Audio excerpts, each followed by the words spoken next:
നമസ്തേ.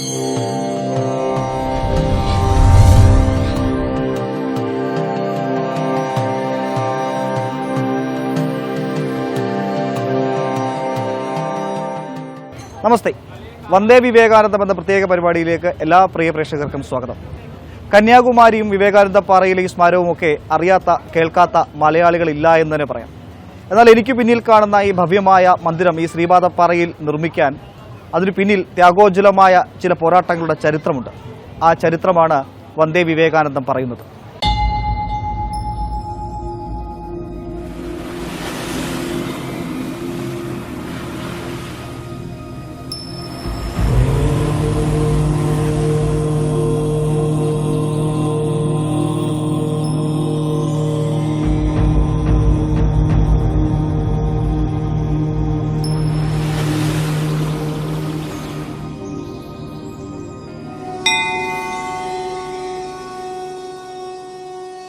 ആർത്തിരമ്പുന്ന ഈ തിരകൾ പോലെ കലുഷിതമായ കാലഘട്ടത്തിൽ 1892 പരിവ്രാജകനായ സേതു ഹിമാചലം സഞ്ചരിച്ച ഹിന്ദു വീരപൗരുഷത്തിന്റെ പ്രതീകം സാക്ഷാൽ സ്വാമി വിവേകാനന്ദൻ ഭാരതത്തിന്റെ ദക്ഷിണമുനമ്പിലെ Triveni സംഗമത്തിലെത്തി.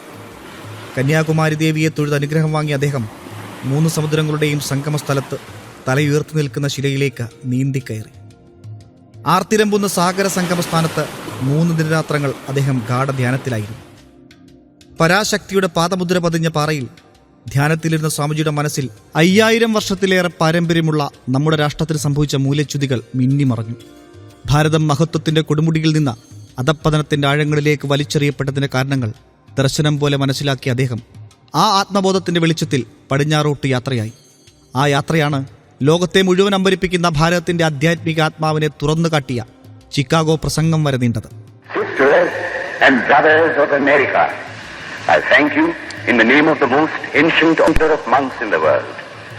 I thank you in the name of the mother of religions. And I thank you in the name of the millions and millions of Hindu people of all classes and sects. സ്വാമി വിവേകാനന്ദന് ആത്മജ്ഞാനം ലഭിച്ച തപോഭൂമി. സ്വാമിജിയുടെ മനസ്സിലെ ആകുലതകൾ പോലെ അധിനിവേശത്തിൽ സ്വന്തം സത്വം മറന്നുപോയ ജനത ആ പുണ്യഭൂമിയുടെ പവിത്രതയും പ്രാധാന്യവും മറന്നു തുടങ്ങിയ കാലഘട്ടം 1962.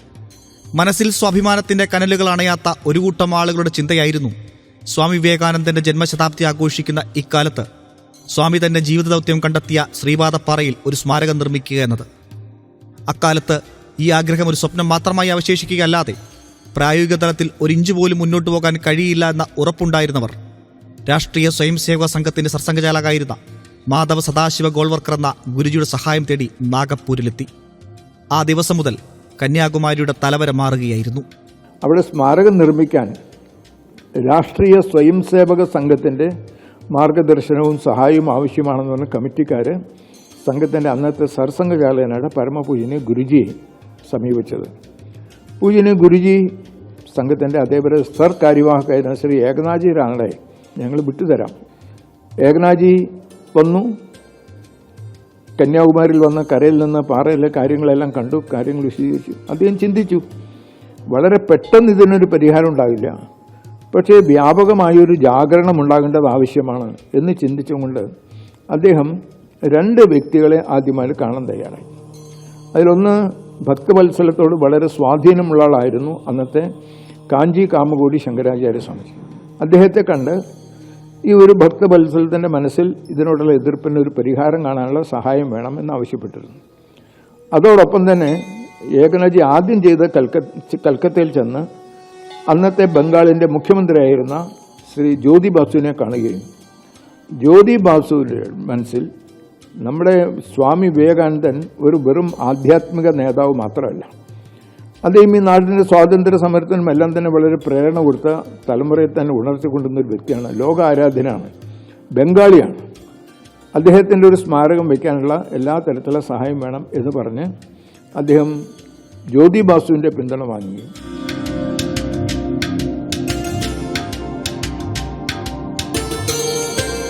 ത്രിവേണി സംഗമത്തിൽ തലയുയർത്തി നിൽക്കുന്ന ഈ അഭിമാന മന്ദിരത്തിന്റെ നിർമ്മാണം പൂർത്തീകരിച്ചത് ഒരു മനുഷ്യായുസ് നേരിടാവുന്ന എല്ലാവിധ വെല്ലുവിളികളുടെയും പ്രതിസന്ധികളുടെയും അപ്പുറം മറികടന്നാണ്. ഈ കടൽ പോലെ പ്രക്ഷുബ്ധമായ കാലഘട്ടത്തിൽ RSS പ്രചാരകനായ ഏകനാഥ റാനഡിയുടെ നിശ്ചയദാർഢ്യമാണ് നാം ഇന്നീ കാണുന്ന ഭവ്യമായ മന്ദിരം.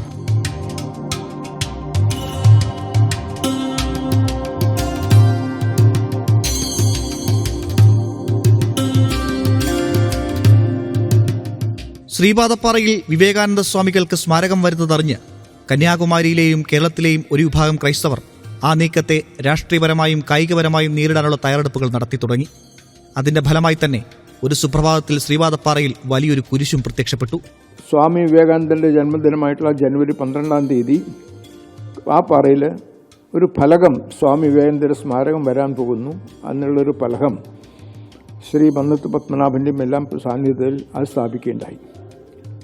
ആ സന്ദർഭത്തിലാണ് അവിടുത്തെ ക്രിസ്ത്യൻ സമൂഹം, പ്രത്യേകിച്ച് മതപരിവർത്തനം ചെയ്യപ്പെട്ട നമ്മുടെ മത്സ്യപ്രവർത്തകരായിട്ടുള്ള ആ സഹോദരന്മാരെ പള്ളി പാതിരയുടെ പ്രേരണയുടെ ഫലമായിട്ട് സ്വാമി വിവേകാനന്ദൻ്റെ സ്മാരകമല്ല അവിടെ വരേണ്ടത് സെൻറ്റ് സേവിയറുടെ സ്മാരകമാണ് എന്ന് നിശ്ചയിക്കുകയും ആസൂത്രിതമായി അവിടെ സ്ഥാപിക്കപ്പെട്ട ഫലകം തകർക്കുകയും ഒരു ഗംഭീരമായിട്ടുള്ള പ്രക്ഷോഭത്തിന് അവർ തയ്യാറായി. ഇങ്ങനെ ക്രിസ്ത്യൻ സമൂഹത്തിൻ്റെ എതിർപ്പ് വന്നതോടുകൂടിയിട്ട് അന്നത്തെ മദ്രാസ് സർക്കാർ, ഭക്തവത്സരം മുഖ്യമന്ത്രിയായിരുന്നു, അവർക്ക് ആകെ ഭയമായി. അതുകൊണ്ട് ക്രിസ്ത്യൻ സമൂഹത്തിന് എതിർപ്പ് എന്നുള്ളതുകൊണ്ട് ആദ്യം വിവേകാനന്ദ സ്മാരകത്തിന് അനുകൂലിച്ച ആ ഭരണകൂടം എതിർക്കുകയും അവിടെ ഒരു സ്മാരകം വരരുത് എന്നുള്ള തീരുമാനം ക്രിസ്ത്യൻ സമൂഹത്തിനെതിരാണ്, അതുകൊണ്ട് സമ്മതിക്കില്ല എന്നുള്ള തീരുമാനമെടുത്തു. ഇതിൻ്റെ ഇടയ്ക്ക് ആ ഒരു സ്മാരകം തകർക്കൽ മാത്രമല്ല, അവിടുത്തെ ക്രിസ്ത്യൻ സമൂഹത്തിലെ ആ പ്രത്യേക മത്സ്യപ്രവർത്തനം ഉപയോഗിച്ചുകൊണ്ട് അവിടെ ഒരു സ്മാരകത്തിന് നിർമ്മിക്കരുത് എന്ന് ചിന്തിച്ചുകൊണ്ട് അവിടെ കുരിശും അവർ സ്ഥാപിച്ചിരുന്നു. അതുകൊണ്ട് സ്മാരകം നിർമ്മിക്കാൻ വിചാരിച്ചാലും അവിടുത്തെ കുരിശ് മാറിയാലേ അവിടെ സ്മാരകം നിർമ്മിക്കാൻ സാധിക്കുള്ളൂ. അവരെ പ്രേരിപ്പിച്ചു വിട്ടത് ഈ കാത്തലിക് പ്രീസ്റ്റ്. അവർ കാരണം അത് വലിയൊരു ഓപ്പോസിഷനായി വന്നു. അത് അവരെ വളരെ നന്നായിട്ട് സപ്പോർട്ട് ചെയ്തത് കേരളത്തിൽ നിന്നായിരുന്നു, കേരള ക്രിസ്ത്യൻസ്. അപ്പോൾ ഈ വിവേകാനന്ദ ശിലാസ്മാരകം വരാൻ പാടില്ല, ഈ പാറ വിവേകാനന്ദ പാറയല്ല, ശ്രീപാദ പാറയല്ല, ഈ പാറ സെയിൻറ്റ് സേവിയറിൻ്റെ പാറയാണ്. സെയിൻറ്റ് സേവിയർ ഇവിടെ വന്നിട്ടുണ്ടായിരുന്നു, കേരളത്തിൽ വന്നപ്പോൾ ഇവിടെ വന്നിട്ടുണ്ടായിരുന്നു. ആ സമയത്ത് കന്യാകുമാരി കേരളത്തിൽ തിരുവിതാംകൂർ സ്റ്റേറ്റിൻ്റെ ഭാഗമായിരുന്നു.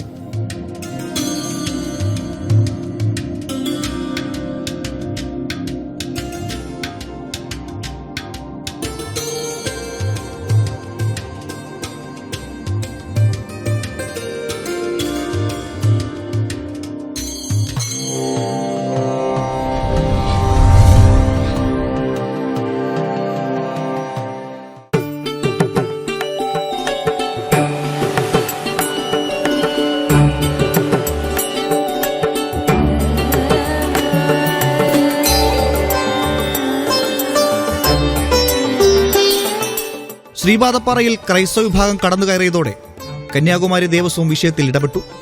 ദേവിയുടെ കാൽപ്പാട് പതിഞ്ഞ ഭൂമി തങ്ങളുടേതാണെന്ന് ദേവസ്വം വാദിച്ചു.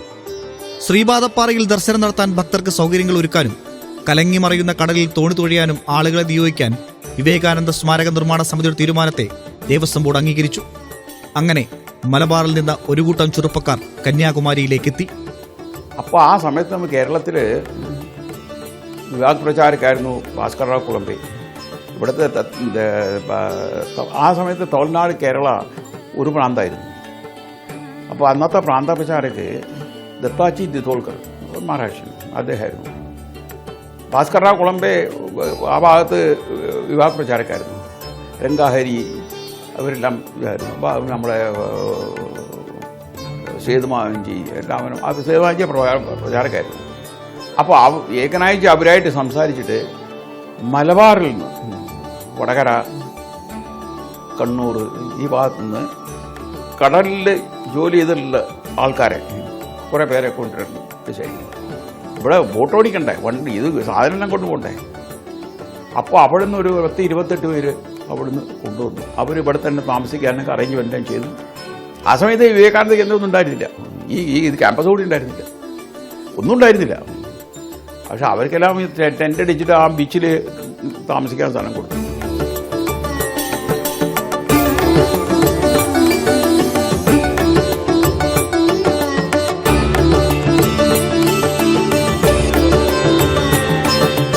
പ്രതിസന്ധികളെ അവസരമായി കാണുന്ന ഏകനാഥറാനഡി എന്ന സംഘപ്രചാരകൻ ശിലാസ്മാരകത്തിനായി രാപ്പകലില്ലാതെ പ്രയത്നിച്ചുകൊണ്ടേയിരുന്നു. നിയമപരമായും നയപരമായും അദ്ദേഹം കാര്യങ്ങൾ മുന്നോട്ട് നീക്കി. കേന്ദ്ര സംസ്ഥാന സർക്കാരുകളെ കൊണ്ട് വിവേകാനന്ദ പാറയിൽ സ്വാമിജിക്ക് ഉചിതമായ സ്മാരകം വേണമെന്ന നിലപാട് സ്വീകരിപ്പിക്കുക എന്ന ഭഗീരഥ പ്രയത്നം ഏകനാഥ റാനഡിയുടെ നിശ്ചയദാർഢ്യത്തിന്റെ ഫലമാണ്. തമിഴ്നാട് മുഖ്യമന്ത്രിയായിരുന്ന ഭക്തവത്സലത്തെക്കൊണ്ട് ശിലാസ്മാരകത്തിന്റെ രൂപരേഖ അംഗീകരിപ്പിച്ചതും 323 പാർലമെന്റ് അംഗങ്ങളെ കൊണ്ട് ഒപ്പുവെച്ച നിവേദനം നെഹ്റുവിന് നൽകിയതുമെല്ലാം അതിന്റെ ചെറിയ ഉദാഹരണങ്ങൾ മാത്രം. ഏകനാഥ് റാനഡെ ഇവിടെ ഓടി ഇവിടെ നടന്ന് ഇതെല്ലാം സോൾവ് ചെയ്തു. ഒടുവിൽ കാഞ്ചി ശങ്കരാചാര്യ, ആ സമയത്ത് മറ്റെന്തായിരുന്നു പരമാചാര്യ, അദ്ദേഹമാണ് ഈ വിവേകാനന്ദ സ്മാരകത്തിൻ്റെ ഡിസൈൻ എങ്ങനെ വേണം എന്നുള്ളത് അപ്രൂവ് ചെയ്ത് കൊടുത്തത്. വിവേകാനന്ദ പാറയുടെ കംപ്ലീറ്റ് ആർക്കിടെക്ചർ ഡിസൈൻ കാഞ്ചി ആചാര്യാസ് ഒക്കെ ചെയ്തതിന് ശേഷം ഭക്തവത്സലം അതിനെ എഗ്രി ചെയ്തു. ഭക്തവത്സലം അദ്ദേഹത്തിൻ്റെ വലിയൊരു ഭക്തനായിരുന്നു. ഈ ഒരു പ്ലാൻ ആർക്കിടെക്ചറൽ ഡിസൈൻ വിവേകാനന്ദ റോക്കുമ്പോൾ വെച്ചപ്പോൾ ഇത് അപ്രൂവ് ചെയ്തിരിക്കുന്നു കാഞ്ചി ആചാര്യ എന്നറിഞ്ഞപ്പോൾ അദ്ദേഹം പറഞ്ഞു ശരി ഗോ ഹെഡ് എന്ന് പറഞ്ഞു. അതിനുശേഷം ജോലി നടന്നു. അതോടൊപ്പം തന്നെ നമ്മുടെ നാട്ടിലെ MP-മാർ സ്വാമി വിവേകാനന്ദനോടുള്ള ഭക്തി ആദരവുള്ള പ്രമുഖരായിട്ടുള്ള MP-മാരെ കണ്ട് അവരുടെ ഒരു ഒപ്പ് ശേഖരിക്കുകയും ചെയ്തു. അതിനുവേണ്ടി അദ്ദേഹം പരിശ്രമിച്ചിട്ട് അന്നത്തേതിൽ ഏകദേശം 300ഓളം MP-മാരുടെ ഒപ്പ് ശേഖരണം അദ്ദേഹം നടത്തിയിട്ട് ആ ഒപ്പുമായി എന്ന് MS ആനെ എന്ന് പറഞ്ഞ വലിയൊരു കോൺഗ്രസ് നേതാവുണ്ടായിരുന്നു. അദ്ദേഹത്തിൻ്റെയാണ് ആദ്യം കോൺഗ്രസിൻ്റെ ഒരു ഒപ്പ് എന്നുള്ളത് വാങ്ങിച്ചത്.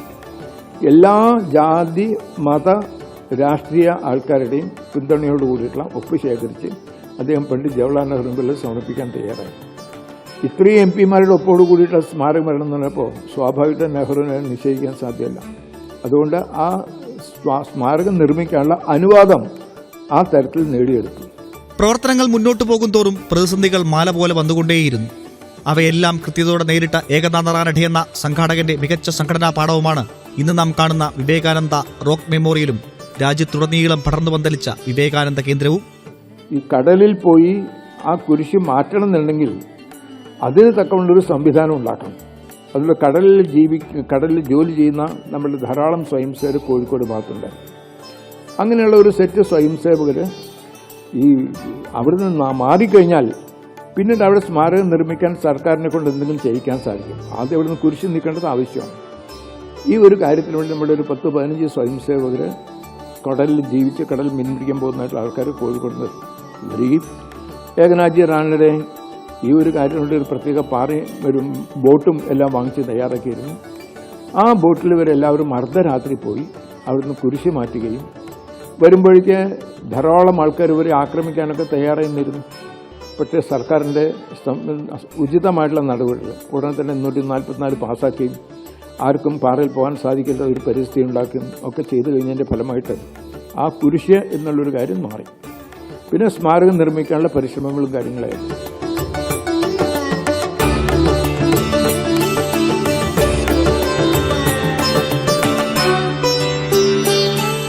കന്യാകുമാരിയെ കന്യകാമേരി എന്ന പേര് പോലും മാറ്റാൻ ശ്രമങ്ങൾ നടന്നിരുന്നു. അത്തരം ശ്രമങ്ങളെയെല്ലാം അതിജീവിച്ച് സ്മാരക നിർമ്മാണം എല്ലാ അർത്ഥത്തിലും ഭഗീരഥ പ്രയത്നം തന്നെയായിരുന്നു. നിർമ്മാണത്തിനായുള്ള തുക കണ്ടെത്തുന്നതിലും ഏകനാഥ റാനഡെ എന്ന ദീർഘവീക്ഷണശാലിയുടെ കാഴ്ചപ്പാട് എത്രത്തോളം വലുതായിരുന്നു എന്നതും എടുത്തു പറയേണ്ടിയിരിക്കുന്നു. രാജ്യത്തെ മുഴുവൻ യുവാക്കളെയും വിദ്യാർത്ഥികളെയും ശിലാസ്മാരക നിർമ്മാണത്തിന്റെ ഭാഗമാക്കി മാറ്റുന്ന വിശാല പദ്ധതി. ഒരു കാലഘട്ടത്തിൽ കന്യാകുമാരി എന്നുള്ളത് അന്നത്തെ ഒരു പ്രചാരം ഉണ്ടായിരുന്നു. കന്യകാമേരി എന്നതുകൊണ്ടാണ് കന്യാകുമാരി വന്നത് എന്ന് അവിടെ തന്നെ ആ പേര് തന്നെ മാറ്റാനുള്ള പരിപാടികളും കാര്യങ്ങളും ഉണ്ടായിരുന്നു. ഇന്ന് ആ ഒരു കാര്യത്തിന് പകരം വിവേകാനന്ദ സ്മാരകം എന്നുള്ളതാണ് കന്യാകുമാരിയുടെ പ്രധാന കേന്ദ്രം. പിന്നീട് അവിടെ കരയിൽ തന്നെ വലിയൊരു ഏരിയ വാങ്ങിച്ചിട്ട് വിവേകാനന്ദ കേന്ദ്രം വളരെ ഉൾപ്രദേശങ്ങളിൽ അരുണാചൽ പ്രദേശത്തുള്ള ഉൾഗ്രാമങ്ങളിൽ പോയി സേവനമനുഷ്ഠിക്കാൻ യുവാക്കന്മാർ അവർ ദമ്പതികൾ തന്നെ സേവാപദ്ധതികളായിക്കൊണ്ടൊരു പദ്ധതി മുഴുവൻ ആസൂത്രണം ചെയ്തു. ആ രീതിയിൽ ആ വിവേകാനന്ദ കേന്ദ്രം വെറുമൊരു സ്മാരക നിർമ്മാണം മാത്രമല്ല, അതോടൊപ്പം തന്നെ ഒരു വലിയ സാമൂഹ്യമായ സേവനത്തിൻ്റെയും ഒരു കാര്യം ഉണ്ടാക്കിയുകൊണ്ട് അനവധി പരിപാടികളായിട്ട് ഇന്ന് ആ വിവേകാനന്ദ അവിടെ നിലകൊള്ളുന്നു. കമ്മ്യൂണിസം കൊടികുത്തിവാണിരുന്ന പശ്ചിമബംഗാളിലെ കമ്മ്യൂണിസ്റ്റ് സർക്കാർ പോലും വിവേകാനന്ദ ശിലാസ്മാരകത്തിനായി പണം നൽകിയപ്പോൾ കേരളത്തിലെ EMS സർക്കാർ പുറംതിരിഞ്ഞു നിന്നു. അതിൻ്റെ ഭാഗമായിട്ടുള്ള കലക്ഷൻ വന്നപ്പോൾ നമ്മുടെ അദ്ദേഹം ഏകനാഥ്ജി എല്ലാ സംസ്ഥാന ഗവൺമെൻറ്റിനെയും സമീപിച്ചിട്ട് സ്വാമി വിവേകാനന്ദനെ പോലുള്ളൊരു ദേശീയ നേതാവാണ്, നമ്മുടെ ആരാധ്യനാണ്. അദ്ദേഹത്തിൻ്റെ സ്മാരകം പണിപ്പിക്കാൻ സർക്കാരിന് പണം വേണമെന്ന് ആവശ്യപ്പെട്ടപ്പോൾ മിക്കവാറും എല്ലാ സംസ്ഥാനങ്ങളും പണം കൊടുത്തു. ഒരു സംസ്ഥാനം മാത്രമേ ഒരു നയ പൈസ പോലും കൊടുക്കാതുള്ളൂ, അത് കേരള ഗവൺമെൻറ്റായിരുന്നു. കേരളം മാത്രം വിവേകാനന്ദ റോക്ക് മെമ്മോറിയലിലേക്ക് ഇത് കൺസ്ട്രക്ഷന് ഒരു പൈസ കൊടുക്കുന്നത് അവിടെ ജനങ്ങൾ കൊടുത്തു. ഒരു രൂപ കൂപ്പൺ വാങ്ങിച്ചു കൊടുത്തു. പക്ഷേ ഗവൺമെൻറ് തരത്തില്ല, ബാക്കി എല്ലാ സ്റ്റേറ്റ് ഗവൺമെൻറ്റും.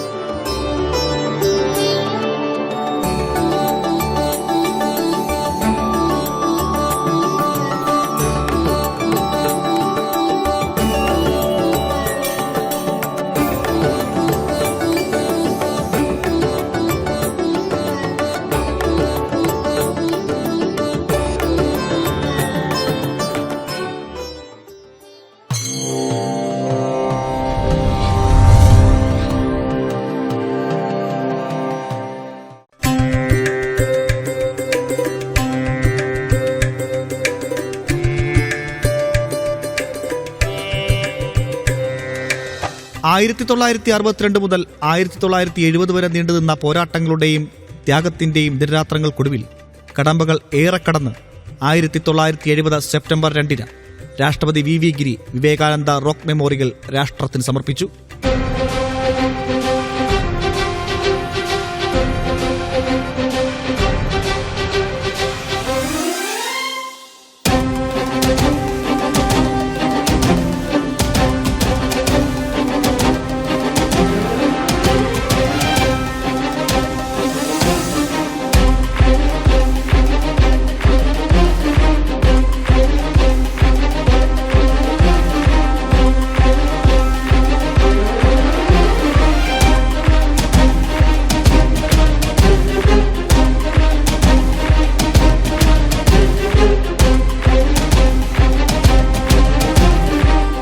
അധിനിവേശത്തിന്റെ അടയാള സ്തൂപങ്ങൾ മറഞ്ഞ് സ്വാഭിമാനത്തിന്റെ മന്ദിരം ത്രിവേണി സംഗമത്തിൽ ഉയർന്നതിനു പിന്നിൽ ഏകനാഥ റാനഡെയും അദ്ദേഹത്തിന് പൂർണ്ണ പിന്തുണ നൽകിയ RSS എന്ന മഹാപ്രസ്ഥാനവുമാണ്. ഏകനാഥ്ജി മാതിരി ഒരാളില്ലെങ്കിൽ ഈ മെമ്മോറിയൽ വന്നിട്ടുണ്ടാവില്ല. അവിടെ വേറെ ആളെ ഗുണം ചെയ്യാൻ പറ്റില്ല. അതിനുള്ള കഴിവ് ഏകനാഥ്ജിക്ക് മാത്രമേ ഉണ്ടായിരുന്നു. അതിൻ്റെ കാരണം എന്താ വെച്ചാൽ അദ്ദേഹത്തിൻ്റെ പിന്നിലൊരു സ്ഥാപനം ഉണ്ടായിരുന്നു, RSS, രാഷ്ട്രീയ സ്വയംസേവക സംഘം. ഭാരതത്തിലെ എല്ലാ പ്രാന്തത്തിൽ നിന്നും സംഘത്തിൻ്റെ സ്വയംസേവകർ ഇവിടെ വന്നിട്ടായിരുന്നു. അവരൊന്ന് 1 മാസം 2 മാസം പ്രവർത്തിക്കുക, ജോലി ചെയ്യുക. അവർക്കുള്ള ഭക്ഷണത്തിൽ നിന്നും താമസിക്കാനുള്ള അറേഞ്ച്മെൻറ്റ് ചെയ്തു. അപ്പോൾ ആ വർക്കേഴ്സ് വന്ന് ഇവിടെ ജോലി ചെയ്തു. അവർ അങ്ങനെ ഒരുപാട് പേര് ഇവിടെ ഓണററി ആയിട്ടും വോളണ്ടിയേഴ്സായിട്ടും ജോലി ചെയ്യുന്നുണ്ട്, സംഘത്തിൻ്റെ പ്രവർത്തകർ. അങ്ങനെയാണ് ഈ വിവേകാനന്ദ റോക്ക് മെമ്മോറിയൽ നടന്നത്. അല്ലാതെ ശമ്പളം കൊടുത്തിട്ട് ആർക്ക് ആ സമയത്ത് കമ്മിറ്റിയുടെ പൈസ ഒന്നും ഉണ്ടായിരുന്നില്ല. സോ വോളണ്ടിയേഴ്സായിട്ട് തന്നെ ജോലി ചെയ്തില്ല ഒരുപാട് പേര്.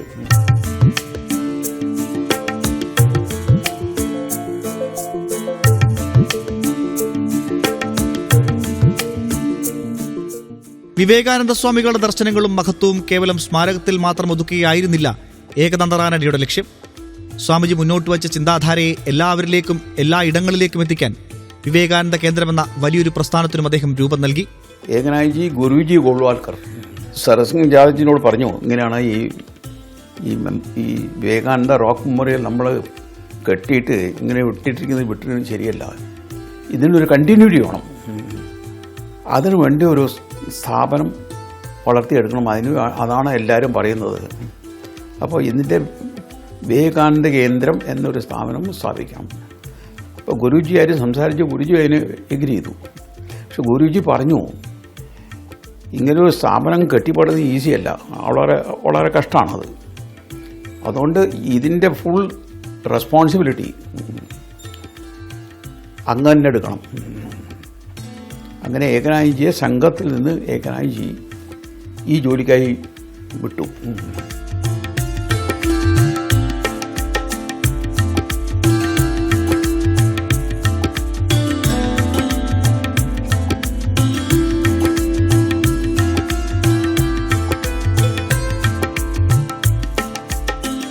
കന്യാകുമാരിയിലെത്തി വിവേകാനന്ദ സ്വാമികളെയും ശ്രീപാദപ്പാറയും ഒക്കെ അറിയാൻ ശ്രമിക്കുന്നവർ നിർബന്ധമായും എത്തേണ്ട ഒരിടം കൂടിയാണ് വിവേകാനന്ദ കേന്ദ്രം. 100 ഏക്കറിൽ വ്യാപിച്ചു കിടക്കുന്ന ഇവിടം സ്വാമിജി മുന്നോട്ട് വച്ച ദർശനങ്ങളുടെ ചാലക ശക്തിയായി പ്രവർത്തിക്കുകയാണ്. സ്വാമി വിവേകാനന്ദൻ്റെ ആദർശങ്ങളെ ജനങ്ങളുടെ ഇടയിൽ കൊണ്ടുപോകാൻ വേണ്ടിയിട്ട് ഈ വിവേകാനന്ദ കേന്ദ്രം സ്ഥാപിച്ചു. അതൊരു സേവാ സംഘടനയായിട്ട് എടുത്തിരിക്കുന്നത്. ഭാരതത്തിൽ 1240 സെൻറ്റേഴ്സ് ഉണ്ട് അവിടെ എല്ലായിടത്തും. ഈ 1240 സെൻറ്ററിൽ യോഗവർഗം, സ്വാധ്യായ വർഗ്, സംസ്കാർ വർഗ്, കേന്ദ്ര വർഗ്, ഈ 4 ആക്ടിവിറ്റീസ് ഇത് ഞങ്ങളുടെ കാര്യപദ്ധതിയാണ്. വിവേകാനന്ദ കേന്ദ്രത്തിൻ്റെ കാര്യപദ്ധതി നമ്മുടെ സംഘത്തിൽ ഇതില്ലേ, ശാഖ ഇല്ലേ, ഈ ശാഖായമാരി തന്നെ ഇതും. പിന്നെ വിവേകാനന്ദ കേന്ദ്രം വേറെ കുറേ സ്ഥാപനങ്ങൾ സ്റ്റാർട്ട് ചെയ്തിട്ടുണ്ട്. ഇപ്പോൾ വിവേകാനന്ദ കേന്ദ്ര വിദ്യാലയ അരുണാചൽ പ്രദേശ് ട്രസ്റ്റ്, അതുമാതിരി ആസാമിൽ, ആൻഡമാനിൽ ഇതുമാതിരി ട്രസ്റ്റ് ഒരുപാട് ഉണ്ടതുണ്ട്. പിന്നെ ഡൽഹിയിൽ വിവേകാനന്ദ ഇൻ്റർനാഷണൽ ഫൗണ്ടേഷൻ, അത് 2000 സ്റ്റാർട്ട് ചെയ്തത്, 2002. അത് നല്ലൊരു ഇൻസ്റ്റിറ്റ്യൂട്ടാണ് ഇപ്പോൾ ഡെവലപ്പ് ചെയ്തിട്ടുണ്ട്, സ്ട്രാറ്റജിക് സ്റ്റഡീസ് നല്ലതായി നടക്കുന്നത്. പിന്നെ വിവേകാനന്ദ വേദിക് വിഷൻ ഫൗണ്ടേഷൻ, അത് കൊടുങ്ങല്ലൂരാണ്. മുമ്പിൽ ഡോക്ടർ ലക്ഷ്മികാരി ഇവിടെ പ്രസിഡൻ്റായിരുന്നു, അധ്യക്ഷയായിരുന്നു. അവരാണ് അതിൻ്റെ ചെയർപേഴ്സൺ. ഇപ്പോൾ അവിടെ അവരുണ്ട്.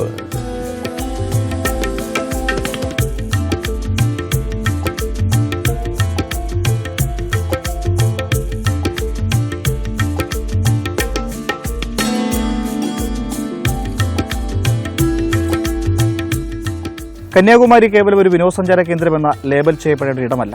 സാക്ഷാൽ സ്വാമി വിവേകാനന്ദന് ആത്മജ്ഞാനം ലഭിച്ച ഭൂമിയാണ് കന്യാകുമാരിയും ശ്രീപാദപ്പാറയുമൊക്കെ. അതിന്റെ മഹത്വം തിരിച്ചറിഞ്ഞ ഏകനാഥ റാണയെ പോലുള്ളവർ സർവ്വതും ഈ മണ്ണിനായി സമർപ്പിച്ചതിന്റെ ഫലമാണ് ഇന്ന് നാം കാണുന്ന കന്യാകുമാരി. വന്ദേ വിവേകാനന്ദം പൂർത്തിയാകുന്നു. നമസ്തേ.